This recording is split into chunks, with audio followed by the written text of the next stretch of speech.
உலகம் மாயையே, இந்த உலகம் விஷமே, நிலையான இல்லம் நோக்கி ஏகிடுவே சென்றிடுவே, ஏகிடுவே சென்றிடுவே. செல்வம் ஒரு நாள் சென்றுவிடும், பணம் ஒரு நாள் பறந்துவிடும். செல்வம் ஒரு நாள் சென்றுவிடும், பணம் ஒரு நாள் பறந்துவிடும். புகழிருந்தும் புண்ணியம் இல்லை, புகழிருந்தும் புண்ணியம் இல்லை, புண்ணிய இயேசு புகலிடமில்லை. இந்த உலகம் மாயையே, இந்த உலகம் விஷமே. நண்பர்கள் எல்லாம் நகைத்திடலாம், பாசமுள்ள யாவரும் பகைத்திடலாம். நண்பர்கள் எல்லாம் நகைத்திடலாம், பாசமுள்ள யாவரும் பகைத்திடலாம். மனிதனின் அன்பில் பயனொன்றுமில்லை, மனிதனின் அன்பில் பயம் ஒன்றுமில்லை.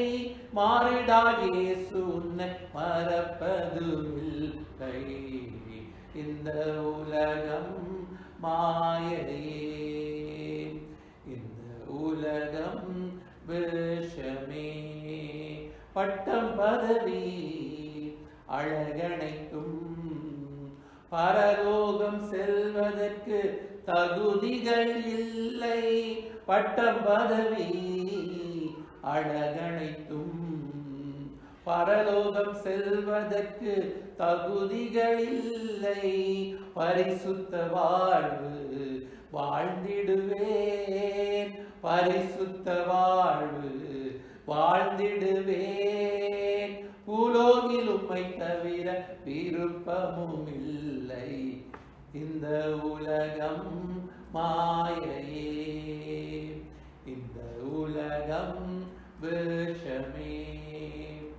நிலையான இல்லம் நோக்கி ஏகிடுவே சென்றிடுவே, ஏகிடுவே சென்றிடுவே. ஜெபம் பண்ணுவோம். எங்களை நேசிக்கிற எங்கள் பரலோக பிதாவே, இந்த மாலை வேளையில் இந்த வார்த்தைக்கு நேராக ஆண்டவரே எங்களுடைய சிந்தனைகளை நாங்கள் திருப்புகிறோம். இன்றைய நாளிலும் கர்த்தாவே, நாங்களுடைய வார்த்தை கேட்கும் பொழுது பரிசுத்த ஆவியானவரே எங்களோட சத்தியத்தை ஆண்டவரை போதிக்கிற பரிசுத்த ஆவியான சகல சத்தியத்துக்குள்ளும் எங்களை நடத்தும்படி ஆட்சேபிக்கிறோம். செய்தியை கொடுக்கிற அடியினையும் வந்திருக்க ஒரு ரத்த கோட்டைகளை மறைக்கிறோம். இயேசுவின் நாமத்திலே ஜெபிக்கிறோம் நல்ல பிதாவே, ஆமென். கடந்து போகும் உலகத்தின் வேஷம் என்ற தலைப்பிலே பேசுகிறேன். அதற்கு ஆதார வசனம் 1 கொரிந்தியர் 7 அதிகாரம் 29-31 வரை. மேலும் சகோதரரே, நான் சொல்லுகிறது என்னவெனில், இனிவரும் காலம் குறுகினதானபடியால் மனைவிகள் உள்ளவர்கள் மனைவிகள் இல்லாதவர்கள் போலவும், அழுகிறவர்கள் அழாதவர்கள் போலவும், சந்தோஷப்படுகிறவர்கள் சந்தோஷப்படாதவர்கள் போலவும், கொல்லுகிறவர்கள் கொல்லாதவர்கள் போலவும், இவ்வுலகத்தை அனுபவிக்கிறவர்கள் அதை தகாத விதமாய் அனுபவியாதவர்கள் போலவும் இருக்க வேண்டும். இவ்வுலகத்தின் வேஷம் கடந்து போகிறதே. இந்த உலகத்தின் வேஷம் கடந்து போகிறதே என்று சொல்ல, அவன் உலகத்தின் வேஷம் கடந்து போகிறது. உலகம் மாயை, உலகம் வேஷம். வேஷமாகவே மனிதன் திரிகிறான் என்று வேதம் சொல்கிறது. எனவே இந்த நாட்களிலே நாங்கள் இந்த உலகம் என்று சொல்லும் பொழுது உலகத்திலுள்ள மனிதர்கள் பற்றித்தான் வேதம் சொல்கிறது. உலகத்திலே இருப்பது யார்? மனிதர்கள். எனவே மனிதர்களாகி நாங்கள் இந்த உலகத்திலே நாங்கள் வாழுகிற வாழ்க்கை ஒரு வாழ்க்கை. அந்த வாழ்க்கை நாங்கள் உணர்வு பூர்வமாக எவ்வளவு காலம் வாழப் போகிறோம் என்பதெல்லாம் கடவுளுடைய கரத்திலே தான் இருக்கிறது.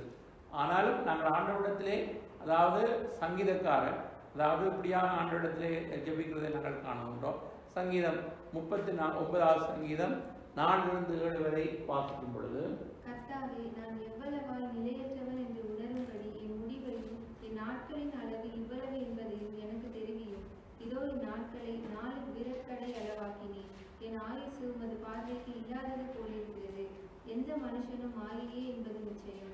வேஷமாகவே மனுஷன் திரிகிறான், விருதாவாகவே சஞ்சலப்படுகிறான், ஆஸ்தியை சேர்க்கிறான், யார் அதை வாரிக்கொள்ளுவான் என்று அறியான்.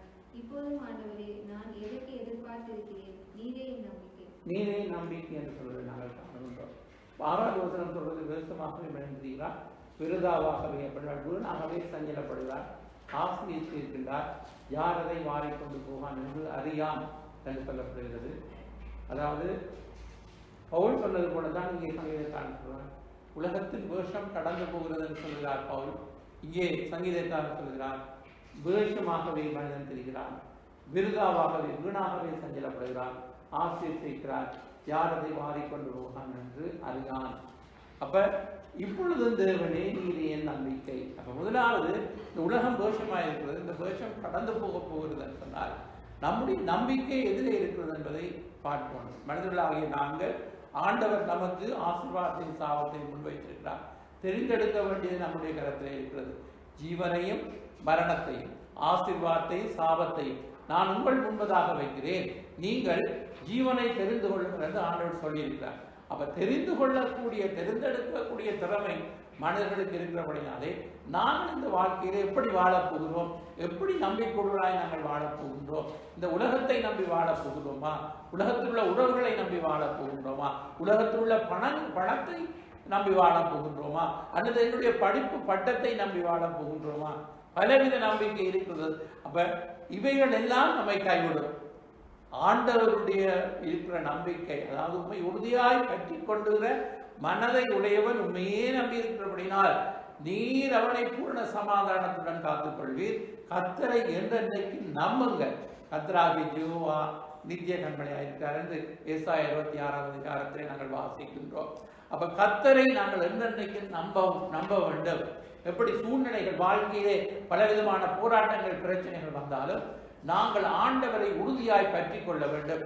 அப்ப அந்த ஆண்டவர் மீது நாங்கள் நம்பிக்கை வைத்திருக்கும் பொழுது இந்த உலகத்தில் உள்ளவைகளிலே நாங்கள் நம்பிக்கை வைக்கின்றோமா, அல்லது ஜீவனுள்ள தேவன் மீது நாங்கள் நம்பிக்கை வைக்கின்றோமா? அப்ப 2 விதத்திலே நாங்கள் நம்பிக்கை வைக்கலாம். ஒன்று உலகத்தில் இருக்கிற பணம், பொருள், செல்வம், உறவு, பட்டம், படிப்பு, அழகு, இப்படியாக பல விதத்திலே நம்பிக்கொண்டிருந்தார். ஆண்டவர் மீது நம்பிக்கை வைத்தால் நாங்கள் வெட்கப்பட்டு போக மாட்டோம். 1 தீமோத்தேயு 6வது அதிகாரம் 17-19 இப்படி சொல்லுகிறது. வாசிக்கலாம். இவ்வுலகத்திலே ஐஸ்வர்யம் உள்ளவர்கள் இருமாப்பான சிந்தை உள்ளவர்களாய் இராமலும், நிலையற்ற ஐஸ்வர்யத்தின் மேல் நம்பிக்கை வையாமலும், நாம் அனுபவிக்கிறதற்கு சகலவித நன்மைகளையும் நமக்கு சம்பூர்ணமாய் கொடுக்கிற ஜீவனுள்ள தேவன் மேல் நம்பிக்கை வைக்கவும், நன்மை செய்யவும், நற்கிரியைகளில் ஐஸ்வர்யவான்களாகவும், தாராளமாய் கொடுக்கிறவர்களும் உதார குணமுள்ளவர்களாய் இருக்கவும், நித்திய ஜீவனை பற்றி கொள்ளும்படி வருங்காலத்திற்காக தங்களுக்கு நல்ல ஆதாரத்தை பொக்கிஷமாக வைக்கவும் அவர்களுக்கு கட்டளையிடும். அப்ப பாருங்கள், இவ்வுலகத்தில் ஐஸ்வர்யவான்கள், இருமாப்புள்ள ஐஸ்வர்யம் இருந்தால் இருமாப்புள்ள சிந்தையுள்ளவர்களாக இருக்கக்கூடாது சொல்லப்படுகிறது. நிலையற்ற ஐஸ்வர்யத்தின் நாங்கள் நம்பிக்கை வைக்க வேண்டாம் என்று சொல்லப்படுகிறது. நாம் அனுபவிக்கிறதற்கு சகலவித நன்மைகளையும் நமக்கு சம்பூரணமாய் கொடுக்கிற ஜீவனுள்ள தேவன் மேல் நம்பிக்கை வைக்கவும். அப்ப இந்த நம்பிக்கை, அதாவது நாங்கள் அனுபவிக்கிறதுக்கு சகலவித நன்மைகளையும் சம்பூரணமாய் தேவன் தருகிறார்கள் நாங்கள் நம்புவோமா இருந்தால் அது உண்மையான நம்பிக்கை. அல்லது நாங்கள் நினைக்கலாம், நாங்கள் தானே கஷ்டப்பட்டு சம்பாதித்து உழைக்கிறோம், அது என்ன கடவுள் தான் தந்திரன்னு நீங்கள் சொல்கிறீர்கள் என்று சொன்னால், அப்ப யார் எப்படி நம்புகிறார்களோ அப்படித்தான். இப்ப நாங்கள் நம்புகிறோம், ஆண்டவர் தான் எங்களுக்கு பிரயாசித்து உழைக்கக்கூடிய பலனை தருகிறார், அவர் தான் அதற்குரிய திறமையை தருகிறார் என்பது நம்முடைய நம்பிக்கை. அப்ப அந்த நம்பிக்கை, எங்களுக்கு ஆசீர்வாதத்தை தருகிறவர் தேவன், அவர் தான் எங்களை அதாவது நாங்கள் அனுபவிக்கிறதுக்கு சகலவித நன்மைகளையும் நமக்கு தருகிறார், அவன் மீது நாங்கள் நம்பிக்கை வைக்க வேண்டும். பாருங்கள், பொருட்கள் மீது நம்பிக்கை வைத்தால் அந்த பாருங்கள், ஒருவன் ஐஸ்வர்யவானா இருந்தான், அவன் சொல்லுகிறான் நிலத்தின் விளைச்சல் நன்றாய் விளைந்தது, இயேசு ஓமையிலே சொல்லுகிறார். அப்ப அவன் என்ன செய்கிறார், ராத்திரியிலே யோசித்து பார்த்து இன்னும் களஞ்சியத்தை பெரிதாக்கி திரளான பொக்கிஷத்தை சேர்த்து வைத்துவிட்டு இரவிலே ஒரு நாள் இப்படி சொன்னான், தன்னுடைய மனதிலே ஆத்மாவுடைய தன்னுடைய பேசிக்கொண்டானா, திரளான ஐஸ்வர்யம் சேர்த்து வைத்திருக்கப்பட்டிருக்கிறது, ஆத்மாவே ஆயுசு முழுவதும் நீ நன்றாக குசித்து புசித்து குடி அப்படி என்று தன்னோடு மனதிலே பேசிக்கொள்ளும் பொழுது ஆண்டவர் வந்து சொல்கிறார், மதிகடனே இன்றைக்கு உன் உயிர் எடுத்துக் கொள்ளப்படும், அப்பொழுது என்ன செய்வாய் என்று. அப்ப பாருங்கள், ஆண்டவர் சொல்லுகிறார் மதிகடன், அதாவது முட்டாளாக இருக்கிறான். ஏனென்றால் பணத்தின் அந்த சொத்து மீது நம்பிக்கை வைக்கலாம், அது தன்னை காப்பாற்றும் என்று சொல்லி. அதே போலதான் நாங்கள் இந்த நாட்களிலே எவ்வளவுதான் பணத்தை சேர்த்து வைக்கலாம், அதெல்லாம் எங்களுக்கு பணம் இல்லாவற்றுக்கும் உதவும் என்று வேதம் சொல்றது. பணம் இல்லாமல் ஒன்றும் செய்ய முடியாது. ஆனால் கடவுள் மீது வைக்கிற நம்பிக்கையை நாங்கள் பணத்தின் மீது வைக்கக்கூடாதுதான் வேதம் சொல்றது. அதுதான் என்னை காப்பாற்றும் நாங்கள் நம்பினால் அதுதான் தவறான நம்பிக்கை. அப்ப நம்முடைய நம்பிக்கை வந்து ஜீவனுள்ள தேவன் தான், அவர் தான் எங்களுக்கு ஆசீர்வாதத்தை தருகிறார். அப்ப நம்முடைய முதலாவது உலகத்தில் உள்ளவர்களில் எங்கள் நம்பிக்கை இருக்கிறதா, இது ஜீவன் உள்ள தேவன் மீது எங்களுடைய நம்பிக்கை இருக்கிறதா?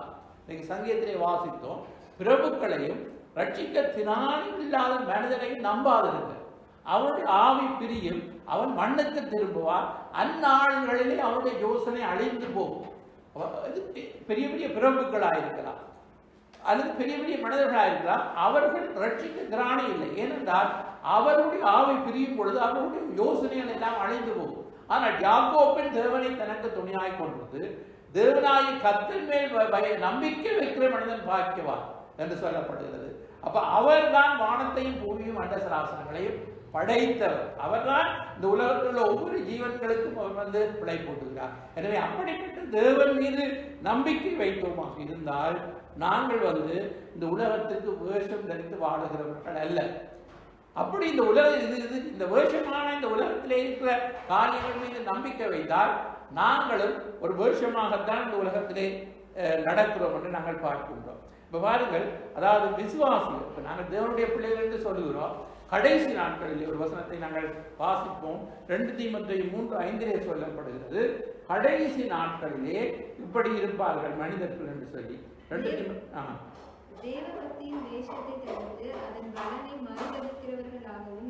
அப்ப பாருங்கள், தேவ பக்தியின் வேஷத்தை தடுத்தால் நீங்கள் பட்டியலை நீங்கள் பார்க்கலாம்.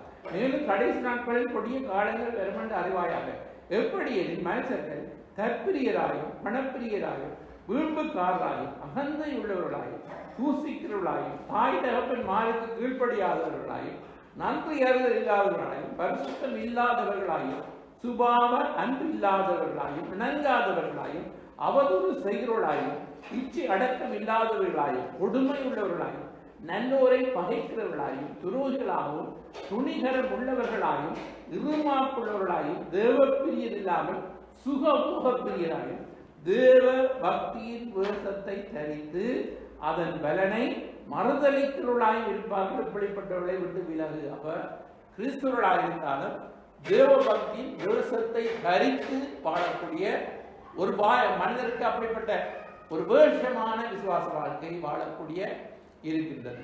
அப்ப இந்த உலகத்திலே வந்து விசுவாசிகள், நாங்கள் தேவ பிள்ளைகள், இந்த உலகத்திலே நாங்கள் உண்மையாய் ஆண்டவரை பின்பற்ற வேண்டும். நாங்கள் வேஷமாய் வாழ்வதற்கு பரலோகம் போக முடியாது. ஏனென்றால் இந்த வேஷம் கலைந்து போகிறது என்று சொல்லப்படுகிறது. அப்போ ஒரு நாள் வேஷம் கலையும். அப்ப அந்த நேரத்திலே பிரியமானவர்களே, நாங்கள் வேஷமாய் விசுவாச வாழ்க்கை வாழ்வோமாக இருந்தால் இந்த கடைசி காலத்தில் எச்சரிப்பு கொடுக்கப்பட்டிருக்கின்றது.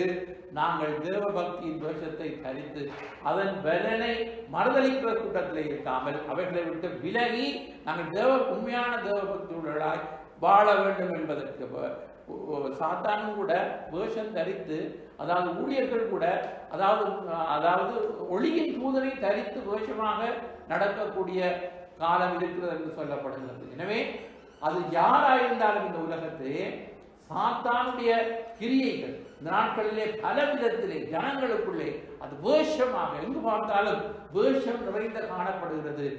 வேஷம் என்றால் பாருங்கள், ஒரு கதாபாத்திரத்துக்கு ஒருவர் வேஷம் போட்டால் அது உண்மையான வாழ்க்கை இல்லை. அவர் அந்த பாத்திரத்துக்கு அவர் வேஷம் போடுகிறார். அதே போன்று நாங்கள், அதாவது தீமோத்தேயுக்கு பவுல் எழுதும் பொழுது மாயமற்ற உன்னில் உள்ள மாயமற்ற விசுவாசத்துக்காக நான் தேவனை ஸ்தோத்திரிக்கிறேன். அது என்ன மாயமற்ற விசுவாசம்? அது உன்னுடைய பாட்டிக்குள்ளே இருந்தது, அது உன்னுடைய தாயாருக்குள்ளே இருந்தது, அது உனக்குள்ள இருக்கிறது என்று சொல்லுகிறதை நாங்கள் காணுவோம். அந்த விசுவாசம் சந்ததி சந்ததியாய் கடந்து வருகிறது, மாயமற்ற விசுவாசம். அப்ப நாங்கள் மாய்மாலம் உள்ள விசுவாசங்களாய் வாழவும் வாய்ப்பு இருக்கிறது, வேஷமாக வாழக்கூடிய. அப்ப இந்த நாட்களில் நாங்கள் ஒரு நடிகர்களாக நாங்கள் இந்த உலகத்திலே நாங்கள் ஒரு திரைப்படத்திலே நடிக்கிறவர்கள் போல நாங்கள் விசுவாச வாழ்க்கையில் நாடக நடிகர்கள் போல நாங்கள் வாழ்வதற்கு நாங்கள் அழைக்கப்படவில்லை. மாறாக உண்மையாய் ஆண்டவரை மெய்யான பக்தியோடு கூட சுத்த இருதயத்தோடு கர்த்தரை தொழுது கொள்ளுகிறவர்களாக நாங்கள் இருக்க வேண்டும் என்று வேதம் சொல்கிறது. எனவே நீங்களும் அப்படிப்பட்டவர்களாக இருந்தால் எந்த கூட்டத்தை நாங்கள் இருக்கிறோம், அவங்களுடைய நம்பிக்கை எங்கே இருக்கிறது? அடுத்ததாக வேஷம் தரித்து நாங்கள் வாழ முடியும், அல்லது கர்த்தருடைய சித்தத்தை அறிந்து அதன்படியும் நாங்கள் வாழ முடியும். அப்ப எதற்கு நாங்கள் முயற்சிக்கின்றோம்? உலகத்தோடு ஒத்து நாங்கள் வாழுகின்றோமா, அல்லது தேவன் ஒருவர் இருக்கிறார், அவருடைய சித்தம் ஒன்று இருக்கிறது, அதை நாங்கள் அறிந்து அதன்படி வாழ்வதுதான் நல்லது என்று சொல்லி நாங்கள் அதற்காக முயற்சிக்கின்றோமா, அல்லது உலகத்தோடு ஒத்து வாழுகின்றோமா? 12வது அதிகாரம் ரோமருக்கு நிருபத்திலே 2 வசனம் இப்படியாக சொல்கிறது, வாசிப்போம். அப்படி இருக்க சகோதரரே, நீங்கள் உங்கள் சரீரங்களை பரிசுத்தமும் தேவனுக்கு பிரியமுமான ஜீவ பலியாக ஒப்புக் கொடுக்க வேண்டும் என்று தேவனுடைய இரக்கங்களை முன்னிட்டு உங்களை வேண்டிக் கொள்கிறேன். இதுவே நீங்கள் செய்யத்தக்க புத்தியுள்ள ஆராதனை. நீங்கள் இந்த பிரபஞ்சத்திற்கு ஒத்த வேஷம் தெரியாமல் தேவனுடைய நன்மையும் பிரியமும் பரிபூர்ணமுமான சித்தம் இன்னதென்று பகுத்தறியத்தக்கதாக உங்கள் மனம் புதிதாகிறதினாலே மறுரூபமாகுங்கள். அப்ப நாங்கள் சரீரங்களை ஜீவ பலியாக ஒப்புக் கொடுக்கிறோம். அப்படின்றால் என்ன? ஆண்டவரிடத்திலே என்னையே அர்ப்பணித்தேன் என்று சொல்லி எங்களுடைய சரீரங்களை ஜீவ பலியாக ஒப்புக் கொடுக்கும். இதுதான் புத்தியுள்ள ஆராதனை, இதுதான் உண்மையான ஆவிக்குரிய ஆராதனை. இன்னும் இந்த பிரபஞ்சத்துக்கு ஒத்த வேஷம் தெரியாமல் என்று பவுல் சொல்கிறார். உலகத்தோடு ஒத்து வேஷம் தெரித்து வாழாமல் மாறாக தேவனுடைய நன்மை என்ன, அவருக்கு பிரியம் என்ன, அவருடைய பரிபூர்ண சித்தம் என்ன நாங்கள் அறிந்து கொள்ள வேண்டுமா? அப்படி அறிந்து கொள்ள வேண்டும் என்றால் எப்படி அறிந்து கொள்ளலாம்? மனம் புதிதாக வேண்டும். மனம் புதிதாக நாளுக்கு நாள் உள்ளான மனிதன் நாளுக்கு நாள் புதிதாக்கப்பட்டு தேவனுடைய காரியங்களை அறிந்து கொள்ளக்கூடிய அளவுக்கு என்னுடைய மனம் புதிதாகும். அப்படி இல்லாவிட்டால் நாங்கள் ஜென்ம சுபாவத்திலேயே அப்படி இருந்து கொண்டு ஆண்டுடைய சித்தமும் அறிவதில்லை. ஏதோ நாங்கள் உலகத்திலே எப்படியோ நாங்கள் ரட்சிக்கப்பட முந்தியும் அப்படித்தான், ரட்சிக்கப்பட்ட பின்னும் அப்படித்தான் என்று என்னுடைய வாழ்க்கை அப்படியே ஓடிக்கொண்டிருக்கும். எனவே அது தேவனுக்கு பிரியமில்லை. ஆண்டவர் எங்களை அவருடைய சித்தத்தை அறிந்து அவருடைய நன்மை என்ன, பிரியம் என்ன, பரிபூர்ண சித்தம் என்ன, ஒரு ஆவிக்குரிய வாழ்க்கை வாழுவதற்கு நாங்கள் வேஷம் தரித்து வாழாமல் நாங்கள் ஆவிக்குரிய. அப்ப 3 விதமான மனிதர்கள் இந்த உலகத்திலே காணலாம். ஜென்ம சுபாவம், அடுத்தது அதாவது ஆவிக்குரிய மனிதர்களை நாங்கள் காணுகின்றோம், அடுத்தது மாம்சத்துக்குரிய. ரட்சிக்கப்பட்டால் ஆவியின்படி நடக்கலாம், மாம்சத்தின்படியும் நடக்கலாம். என்னுடைய மனம் என்ன சொல்கிறது என்பது, என்னுடைய மனம் என்ன சொல் அதன்படி நடக்க வாய்ப்பு இருக்கிறது. ஆவியானவர் எங்களுக்குள்ளே போராட மாட்டார். நான் அங்கே பக்திகளை தான் சொன்னேன். ஆண்டவர் ஒரு ஒரு ஒரு இயந்திரத்திலே இயக்குகிற அல்லது ரோபோட் என்று சொல்வார்கள், அந்த மனிதனை போல எங்களை இயக்க மாட்டார். மனிதனுக்கு விருப்பு வெறுப்பு இருக்கிறது. நாங்கள் விட்டுக் கொடுத்தால் தான் ஆண்டவர் எங்களை நடத்த முடியும். அப்ப ஆண்டவர் எங்களை நடத்துவார் எப்படி என்று சொன்னால், நாங்கள் இந்த காரியத்திலே நடப்பதற்கு நாங்கள் எங்களை விட்டுக் கொடுக்க வேண்டும். அப்பொழுதுதான் ஆண்டவர் எங்களை நடத்துவார். அப்ப ஆண்டவர் எங்களை என்ன செய்கிறார் என்றால் எங்களுக்கு வெளிப்பாடுகளை தருவார். அவர் எங்களுக்குள்ளே நல்ல காரியங்களை செய்கைகளை அவர் உண்டு பண்ணுகிறவனாக இருக்கின்றார். விருப்பங்களை செய்கைகளை எங்களுக்குள்ளே உண்டு பண்ணுவார். எப்பொழுது நாங்கள் அவருடைய பாதத்திலே எங்களை அர்ப்பணிக்கும் பொழுது ஆண்டவர் எங்களுக்கு காரியங்களை வெளிப்படுத்துகிறவனாக இருக்கிறார். அப்ப மனிதர்களாகிய நாங்கள் வேஷம் தரித்து பாடலாம், கர்த்தருடைய சித்தத்தை அறிந்து பாடலாம். வேஷம் தரித்து பார்த்தால் வேஷம் கலைக்கப்படும். ஆனால் சித்தத்தை அறிந்து வாழ்ந்தால் என்னைக்கு நாங்கள் நிலைத்திருப்போம் என்று வேதம் சொல்கிறது. அன்பு கூறுதல், அடுத்தது அன்பு கூறுதல். பிரியமானவர்களே, ஆண்டவர் முழு இதயத்தோடு முழு ஆத்மாவோடு முழு பலத்தோடு என்னிடத்தில் அன்பு கூறுகிறார் சொன்னார். இன்றைக்கு தேவனை நேசிக்க வேண்டிய இடத்திலே இன்றைக்கு அநேகர் நாங்கள் அந்த நேசத்தை நாங்கள் வேறு காரியத்திலே நாங்கள் வைக்கிறோம். எங்களுடைய உறவுகள் மேல் வைக்கிறோம், எங்களுடைய பிள்ளைகள் மீது வைக்கிறோம். எல்லோரும் அன்பு வைக்கிறது தவறில்லை. தேவனுக்குரிய அன்பு இருக்கின்றது, அவருக்கு கொடுக்க வேண்டிய இடம் இருக்கிறது. அதை நாங்கள் முதலிடமாய் ஆண்டவர் கொடுக்கணும். தாவீது சொல்கிறார், ஜீவனை பார்க்கிலும் உம்முடைய கிருபை நல்லது. அப்படின்னா மாறாத பேரன்பு. என்னுடைய வாழ்க்கையை காட்டிலும் உம்முடைய அன்புதான் மேலானது, மாறாத பேரன்பு. அப்ப ஆண்டவரை நாங்கள் முழு உள்ளத்தோடு முழு ஆத்மாவோடு முழு மனதோடு நாங்கள் அன்பு கூற கடமைப்பட்டிருக்கின்றோம். இதைத்தான் ஆண்டவரிடத்திலே எதிர்பார்க்கின்றார். அப்ப நாங்கள் அந்த இடத்தை நாங்கள் வேறொருவருக்கு கொடுத்தால் தேவனுக்கு அது பிரியமில்லாததாக இருக்கு. அப்படி என்று சொன்னால் என்ன? அல்லது இந்த உலகத்திலே இருக்கிறதான உலகம் ஏற்படுத்தப்பட்டது தேவன் மனிதர்களை படைத்தது நோக்கமே அவரை அறிந்து நேசித்து சேவிப்பதற்காக. அதன் மூலம் பரலோகம் வந்து அடைய வேண்டும் என்றால் மனிதரை படைத்தார். ஆனால் உலகத்தின் அதிபதியாகிய சாத்தான் வஞ்சகமாக மக்களை தன்விதமாய் திருப்பினான். அதான் சொல்லப்படுகிறது, மனிதர்களுக்கு தேவைகள் இருக்கின்றது, ஆசை இச்சைகள் என்று நாங்கள் பார்க்கின்றோம். அப்ப அந்த இச்சை என்று சொல்லப்படுவது தேவனால் உண்டானது அல்ல, அது உலகத்தினால் உண்டானது என்று வேதம் சொல்கிறது. அதை நாங்கள் யோவான் 1 யோவான் 2 அதிகாரம் 15-17 வரை வாசிக்கின்றோம். உலகத்திலும் உலகத்தில் உள்ளவைகளிலும் அன்பு கூறாதிருங்கள். ஒருவன் உலகத்தில் அன்பு கூர்ந்தால் அவனிடத்தில் பிதாவின் அன்பில்லை. ஏனெனில் மாம்சத்தின் இச்சையும் கண்களின் இச்சையும் ஜீவனத்தின் பெருமையும் ஆகிய உலகத்தில் உள்ளவைகள் எல்லாம் பிதாவினால் உண்டானவைகள் அல்ல, அவைகள் உலகத்தினால் உண்டானவைகள். உலகமும் அதன் நிச்சயம் ஒளிந்து போம். தேவனுடைய சித்தத்தின்படி செய்கிறவன் எவனோ அவன் என்றென்றைக்கும் நிலைத்திருப்பான் என்று சொல்லப்படுகிறது.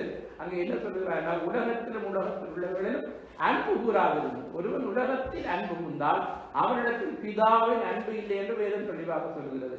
ஏனென்றால் மாம்சத்தின் இச்சை, கண்களின் இச்சை, ஜீவனத்தின் பெருமை ஆகிய உலகத்தில் உள்ளவைகள் எல்லாம் பிதாவினால் உண்டானவைகள் அல்ல, அவைகள் உலகத்தினால் உண்டானவைகள். அப்படின்னா உலகத்தினால் அந்த எண்ணத்தை நாங்கள் புரிந்து கொள்கிறோம். உலகத்தின் அதிபதி என்று அழைக்கப்படுகிற சாத்தான் ஏதேன் தோட்டத்திலே மாம்சத்தின் இச்சை, கண்களின் இச்சை, ஜீவனத்தின் பெருமை, இந்த 3 காரியத்திலே தான் அங்கே ஆதி மனிதரை ஏவாளை வஞ்சித்தார் என்று நாங்கள் பார்க்கின்றோம்.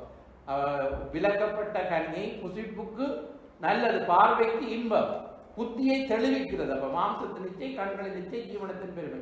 அதே சோதனையை தான் இயேசு கிறிஸ்து, அதாவது உபவாசம் இருந்த பொழுது மத்தேயு 4 அதிகாரத்திலே கொண்டு வந்து அவன் அந்த மெதண்டிலே தான் அவரை விளத்த பார்த்தான். அப்ப இயேசு அதிலே வெற்றி பெற்றார். அப்பாலைக்கும் சாத்தான் என்று சொல்லி பிசாசு ஜெயித்தவர் இயேசு.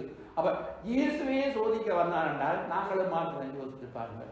அப்ப சாத்தான் என்ன செய்கிறான் என்று சொன்னால் இந்த இச்சைகளை தூண்டுகிறான் மனிதர்களுக்குள்ளே. இப்படிப்பட்ட அந்த மாம்சத்தின் இச்சை, கண்களின் இச்சை, ஜீவனத்தின் பெருமை, இது கற்பந்தரித்து பிறகு பாவத்தை பிறப்பிக்கும், பாவம் பிறகு மரணத்தை பிறப்பிக்கும் என்று வேதம் சொல்கிறது. இச்சையானது கற்பந்தரிக்கும். அப்ப இந்த இச்சையின்படி நாங்கள் வாழாமல் தேவனுடைய சித்தத்தின்படி நாங்கள் வாழ வேண்டும். உலகமும் அதன் இச்சையும் ஒழிந்து போகும், தேவனுடைய சித்தத்தின்படி செய்கிறவனவனோ என்றென்றைக்கும் நிலைத்திருப்பான். அப்ப உலகமும் உலகத்தில் உள்ள இச்சைகளும் அழிந்து போகும், ஆனால் தேவ சித்தம் செய்கிறவன் நிலைத்திருப்பவர். தேவனுடைய நாங்கள் அன்பு கூறுகிறோமா அல்லது உலகத்தில் உள்ள காரியத்திலே அன்பு கூறுகிறோமா என்று நாங்கள் எங்களை ஆராய்ந்து பார்க்க வேண்டும். யாக்கோப்பு 4:4 எப்படி சொல்லப்பட்டிருக்கிறது? விபச்சாரரே, விபச்சாரிகளே, உலக சிநேகம் தேவனுக்கு விரோதமான பகை என்று அறியீர்களா? ஆகையால் உலகத்துக்கு சிநேகிதனாய் இருக்க விரும்புகிறவன் தேவனுக்கு பகைஞனாகிறான். தேவனுக்கு பகைஞனாக ஒரு மனிதன் மாறினால் உடனே எப்படி இருக்கும்? உலகத்தை சிநேகித்தால் நாங்கள் தேவ பகைஞராய் மாறிவிடுகிறோம். பிரியமானவர்களே, அங்கே விபச்சாரிகளே விபச்சாரி என்று சொல்லப்பட்டதை நீங்கள் பார்த்தால் ஏன் அப்படி சொல்லுகிறோம் என்று சொன்னால், இப்ப நாங்கள் விபச்சாரம் என்றால் ஒரு பாவம் என்று பெரிய பாவம் என்று சொல்லுகிறோம்.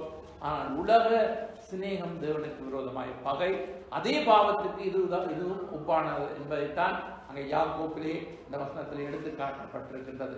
எனவே நாங்கள் இந்த நாட்களிலே உலகத்திலே அனுபவிக்கிறதுக்கு எல்லாம் ஆண்டவர்களுக்கு தந்திருக்கிறார். ஆனால் இவைகள் தான் எங்களை காப்பாற்றும் என்று நாங்கள் ஒரு நாள் அதன் மேலே எங்களுடைய இருதயத்தை நாங்கள் வைக்கக்கூடாது. ஆண்டவர் மீது நாங்கள் அன்பு கூற வேண்டும் என்று நாங்கள் பார்க்கின்றோம். அடுத்ததாக நம்முடைய நோக்கத்தை பற்றி பார்க்கும் பொழுது நாங்கள் எப்படிப்பட்ட நோக்கமுடையவர்களாய் நாங்கள் வாழுகிறோம்?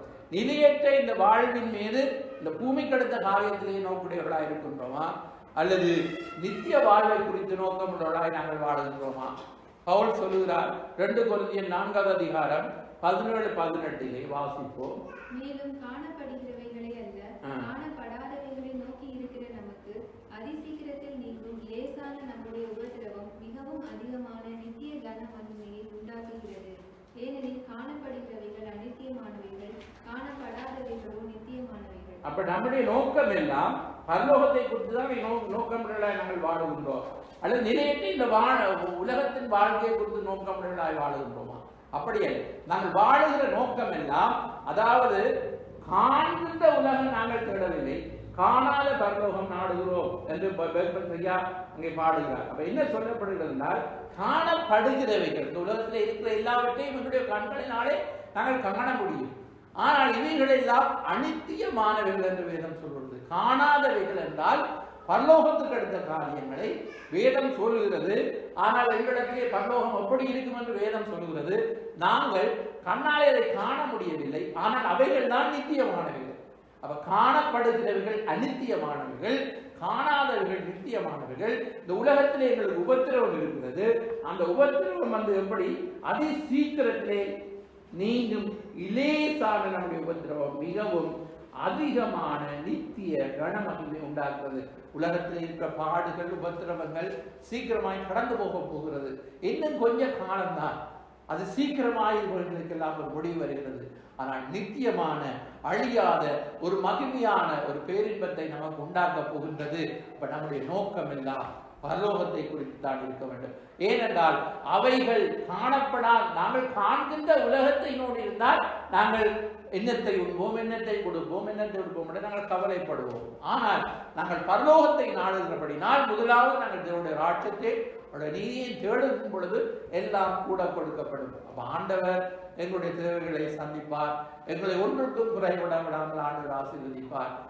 முடிவிலே அதாவது சங்கீதக்கார் 23ஆம் சங்கீதத்தில் நம்முடைய ஆலோசனையின்படி நடத்தி முடிவிலே மகிமைகளை ஏற்றுக்கொள்வீர். பரலோகத்திலே உண்மையெல்லாம் எனக்கு வேறு யார் என்று, பூலோகத்திலே உண்மை தவிர வேறு விருப்பமில்லை என்று. அப்ப ரெண்டு விதமான மக்களை நாங்கள் காணலாம். இந்த உலகத்திலே ரட்சிக்கப்பட்டாலும் ரெண்டு விதமான ஒரு எதிர்பார்ப்போடு நோக்கோடு வாழுகிற கிறிஸ்தவர்களை நாங்கள் காணக்கூடியதாக இருக்கின்றது. ஒரு கூட்டம் ஆண்டுடைய வரையக்காக இறங்கி தவிக்கிறது, இன்னொரு கூட்டம் உலகத்துக்குரிய காரியத்தையே நோக்கிக் கொண்டிருக்கிறது. இப்ப நாங்கள் எதை நோக்குகிறோம்?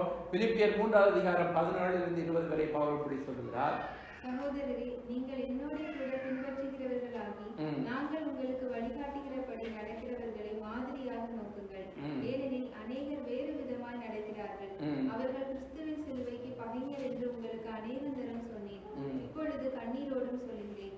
அவர்களுடைய முடிவு அழிவு, அவர்களுடைய தேவன் வயிறு, அவர்களுடைய மகிமை அவர்களுடைய இலச்சையே. அவர்கள் பூமி கடத்தவைகளை சிந்திக்கிறார்கள். நம்முடைய குடியிருப்போ பரலோகத்தில் இருக்கிறது. அங்கிருந்து கர்த்தராய் இருக்கிற இயேசு கிறிஸ்து எனும் இரட்சகர் வர எதிர்பார்த்து கொண்டிருக்கிறோம். ஆமே, நம்முடைய எதிர்பார்ப்பும் நம்முடைய நோக்கமும் என்ன என்று சொன்னால் அவர்களுடைய முடிவு அழிவு என்று சொல்லப்படுகிறது. சிலர் வேறு விதமாய் சிந்திக்கின்றார்கள். அவருடைய தேவன் அவர்கள் பூமி கடத்தவைகளையே அவர்கள் சிந்திக்கின்றார்கள். ஆனால் நம்முடைய குடியிருப்போ பரலோகத்தில் இருக்கிறது. அங்கே இருந்து கர்த்தராய் இயேசு எனும் இரட்சகர் வர எதிர்பார்த்து கொண்டிருக்கின்றோம். பிரியமானவர்களே, இந்த இன்னும் கொஞ்ச காலம் தான், இது சீக்கிரமாய் கடந்து போக போகிறது. இயேசு உலகத்திலே வாழ்ந்த சொன்னால் பகற்காலம் இருக்கும் வரையும் நான் என்னுடைய வேலையை செய்து முடிக்க வேண்டும். ஒருவரும் கிரிய செய்ய முடியாத ராக்காலம் வருகிறது என்று சொன்னார். அந்த ராக்காலம் வருகிற நாட்களிலே நாங்கள் இருக்கிறோம். ஏனென்றால் இந்த பகற்காலமான இந்த கிருபையின் காலம் முடிவுக்கு வருகிறது. ஒருவரும் கிரிய செய்ய முடியாத பரிசுத்தாவியானவர் இல்லாத ஒரு ராக்காலம் வருகிறது. இந்த பூமி இருள் சூழ்ந்து கொள்ளப் போகிறது. அதற்கு முன்பதாக பிரியமானவர்களை, நாங்கள் ஆண்டவருக்கு எப்படித்தான் இந்த உலகத்திலே நாங்கள் எதைத்தான் சாதித்தாலும், நாங்கள் நித்தியத்தை இழந்தால், மனிதன் உலகம் முழுவதையும் ஆதாயப்படுத்தினாலும் தன் ஆத்மாவை நஷ்டப்படுத்தினாலும் எனக்கு லாபம் என்ன என்று இயேசு சொல்லியிருக்கிறார். ஆன்மீக காரியத்திலே இன்றைக்கு இயேசு வருவாராயிருந்தால் நான் அவரோடு கூட எடுத்துக் கொள்ளப்படுவேன் என்ற அந்த காரியத்திலே நாங்கள் மிகவும் கரிசனை அற்றவர்களாய் வாழ்ந்தால் இனிவரும் காலத்திலே பிரியமானவர்களே, அதாவது இந்த திருச்சபையானது மத்தியானத்தில் எடுத்துக் கொள்ளப்பட்ட பிறகு இந்த அந்தி கிறிஸ்துவை பற்றி வேதம் தெளிவாக பேசுகிறேன். நாங்கள் வாசித்த வேத பகுதியிலே கீழ் காரியங்களை நீங்கள் பார்த்தால் அந்தி கிறிஸ்துவை பற்றி பேசப்படுகிறது. அந்தி கிறிஸ்துவனுடைய ஆலயக்கூடாக மனிதர்கள் இன்றைக்கு அகப்பட போகின்றார்கள். அதற்கு பின்பதாக நானும் நீங்களும், அதாவது அதற்கு முன்பதாக ஆண்டவருடைய வரையை ஆயத்தப்படுத்துவதற்கு குறுகின காலம் ஆண்டவர் நாட்களை என்னும் அறிவைத்தாரும் காலத்தை பிரயோஜனப்படுத்திக் கொள்ளுங்கள் என்றெல்லாம் வேதம் நமக்கு சொல்லப்பட்டிருக்கிறது. எனவே ஆண்டவரிடத்திலே நாங்கள் அந்த இவ்வளவு, அதாவது நாங்கள் நினைக்கிறோம் நாங்கள் நீடித்த நாளாக இருப்போம் என்று. ஆனால் ஆண்டவர் எங்களுக்கு ஒரு குறுகிய வாழ்வை தந்திருக்கிறார். அதற்குள்ளே சீக்கிரமாக நாங்கள் காரியங்களை தாழ்த்தி போடாமல் இன்று செய்ய வேண்டிய காரியத்தை உடனடியாக நாங்கள் செய்யும் பொழுது, தீர்மானங்களை இன்றைக்கு நாங்கள் எடுக்கும் பொழுது, ஆண்டவர் நம்மை அவர் அவர் எந்த விதத்திலும் அவர் கைவிட மாட்டார். வேதம் சொல்றது ஒவ்வொன்றுக்கும் ஒவ்வொரு காலம் உண்டு. வானத்தின் கீழே ஒவ்வொன்றுக்கும் ஒவ்வொரு சமயம் உண்டு. பிறக்க ஒரு காலம் உண்டு, இறக்க ஒரு காலம் உண்டு, நட ஒரு காலம் உண்டு. நட்டதை பிடுங்கோடு காலம் உண்டு. எழுந்து நாங்கள் ஜெபம் பண்ணுவோம். ஹல்லேலூயா. நன்றி செலுத்துவோமா? Thank you Jesus. Hallelujah. My நன்றியோடு துதிக்கிறோம், ஸ்தோத்தரிக்கிறோம். ஹல்லேலூயா. நன்றி செலுத்துகிறோம் அப்பா பிதாவே, மை நன்றியோடு துதிக்கிறோம் ஆண்டவரே. இயேசுவே உமக்கு நன்றி செலுத்துகிறோம். ஹல்லேலூயா. இந்த உலகத்தின் வேஷம் கடந்து போகிறது என்று வேதம் சொல்வது பிரியமானவர்களே. வேஷமாகத்தான் மனிதன் இருக்கிறார். வீணாக விருதாவாக சஞ்சலப்படுகிறார். ஆஸ்தியை சேர்த்துக் கொள்கிறான். அதை யார் வாரிக்கொண்டு போவார்கள் அறியான். இப்பொழுதும் தேவனே நீரே நம்பிக்கை என்று சொல்லி இன்றைக்கு பிரியமானவர்கள் இந்த உலகத்துக்கு அடுத்தவைகளை எங்களை சிந்திக்க வைத்து எங்களை இந்த நாட்களிலே வருத்தி கொண்டிருக்க எல்லா காரியங்களையும் மறந்து பரலோக சிந்தையுடையவர்களாக, பரிசுத்த சிந்தையுள்ளாக, பரலோகமே என் சொந்தமே, இன்ப இயேசுவை நான் என்று காண்பேனோ, வருத்தம் பசிதாகம் அங்கே இல்லை, விண்கிரீடம் நான் வாஞ்சிப்பேன், விண்ணவர் பாதம் செய்வேன் என்று அவரை நோக்கி நாங்கள் துதித்து பாடுவோம். ஹல்லேலூயா. வருத்தம் பசிதாகம் மன துயரம் அங்கே இல்லை, வருத்தம் பசிதாகம் மன துயரம் அங்கே இல்லை, விண்கிரீடம் வாங்கிப்பே, விண்ணவர் பாதம் சேர்வே, விண்கிரீடம் வாங்கிப்பே, விண்ணவர் பாதம் சேர்வே, பரலோகமே என் சொந்தமே என்று காண்பேனோ, பரலோகமே என் சொந்தமே என்று காண்பேனோ. இயேசுவர் நம்பிக்கையா? இயேசு என் நம்பிக்கையா, இந்த பூமி என் சொந்தமல்ல. இயேசு என் நம்பிக்கையா, இந்த பூமி என் சொந்தமல்ல. பரிசுத்த சிந்தையுடன் பரனும்மை பின்பற்றுவே, பரிசுத்த சிந்தையுடன் இயேசுவை பின்பற்றுவே, பரலோகமே என் சொந்தமே என்று காண்பேனோ, பரலோகமே என் சொந்தமே என்று காண்பேனோ. சிலுவையில் அறையுண்டே, இனி நான் அல்ல என் இயேசுவே, சிலுவையில் அறையுண்டே, இனி நான் அல்ல என் இயேசுவே, அவரின் மகிமையே எனது லட்சியமே. ஹல்லேலூயா. அவரின் மகிமையே எனது லட்சியமே, பரலோகமே என் சொந்தமே என்று காண்பேனோ, பரலோகமே என் சொந்தமே என்று காண்பேனோ. என் இன்ப இயேசுவை நான் என்று காண்பேனோ, பரலோகமே என் சொந்தமே என்று காண்பேனோ.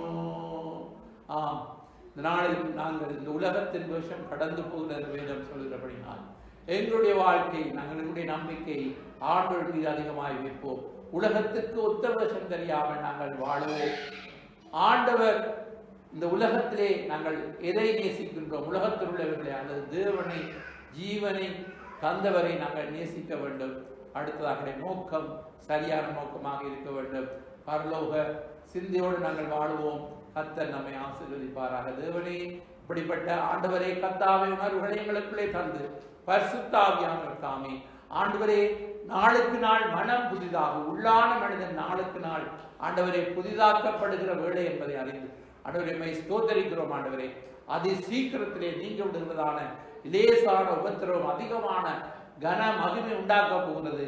காண்கின்ற உலகத்தை நாங்கள் நாடி ஓடவில்லை, மாறாக காணாத பரலோகத்தை நாடுகிறோம் என்று சொல்லப்பட்டிருக்க பிரகாரம் இயேசுவுடைய வரைக்காக நாங்கள் காத்திருக்கிறோம். மாரநாதா கர்த்தரா இயேசுவே சீக்கிரம் வாரும். வரைக்காக நாங்கள் வழிமையை வைத்து காத்திருக்கிறோம். ராஜா கர்த்தராமே நீர் நம்மோடு கூட இருந்து தொடர்ந்து மாறி வழிநடத்தும் ஆசிரியம் இயேசுவின் நாமத்திலே பிதாவே ஆமென். இறுதியாக நாம் தேவனை ஆராதித்து செய்வோம். இதில் உணைந்து கத்தரை துதிப்போம். இந்த உலகத்தில் இடம் காலம் கொண்டு போகிறது ஒரு ராக்காலம் வருதல் வேதம் சொல்கிறது. நாங்கள் கத்தரை காய்க்கப்படுவோம். ஹல்லேலூயா. நிலையில்லா உலகு நிஜமில்லா உறவு நிலையானதொன்றும் இங்கில்லை. நேற்றும் இன்றும் என்றும் மாறாத தெய்வம் நீ மட்டும் போதும் எப்போதும். நீ மட்டும் போதும், நீ மட்டும் போதும், நீ மட்டும் போதும் எப்போதும். நீ மட்டும் போதும், நீ மட்டும் போதும், நீ மட்டும் போதும் எப்போதும். ஆசையிலே பிறந்து ஆணவத்தில் தொடர்ந்து ஆடி இங்கே அடங்குது வாழ்க்கை. வாழ்வு தரும் வார்த்தை வாழ்க்கைதனை வளர்த்தால் வசந்தம் வந்து நம்மில் என்றும் தங்கும். ஆசையிலே பிறந்து ஆணவத்தில் தொடர்ந்து ஆடி இங்கே அடங்குது வாழ்க்கை. வாழ்வு தரும் வார்த்தை வாழ்க்கைதனை வளர்த்தால் வசந்தம் வந்து நம்மில் என்றும் தங்கும். நீ மட்டும் போதும் என் வாழ்வு மாறும். நீ மட்டும் போதும் என் வாழ்வு மாறும். நீ மட்டும் போதும் எப்போதும். நிலையில்லா உலகு நிஜமில்லா உறவு நிலையானதொன்றும் இங்கில்லை. நேற்றும் இன்றும் என்றும் மாறாத தெய்வம் நீ மட்டும் போதும் எப்போதும். பொய்மையிலே விழுந்து போலியாக நடந்து பொழுது இங்கு போகுது கழிந்து. உண்மைதனை உணர்ந்து உறுதியுடன் எழுந்தால் ஊதியங்கள் தேவையில்லை நமக்கு. பொய்மையிலே விழுந்து போலியாக நடந்து பொழுது இங்கு போகுது கழிந்து. உண்மைதனை உணர்ந்து உறுதியுடன் எழுந்தால் ஊழியங்கள் தேவையில்லை நமக்கு. நீ மட்டும் போதும் என் வாழ்வு மாறும். நீ மட்டும் போதும் என் வாழ்வு மாறும். நீ மட்டும் போதும் எப்போதும். நிலையில்லா உலகு நிஜமில்லா உறவு நிலையானதொன்றும் இங்கில்லை. நேற்றும் இன்றும் என்றும் மாறாத தெய்வம் நீ மட்டும் போதும் எப்போதும். நீ மட்டும் போதும், நீ மட்டும்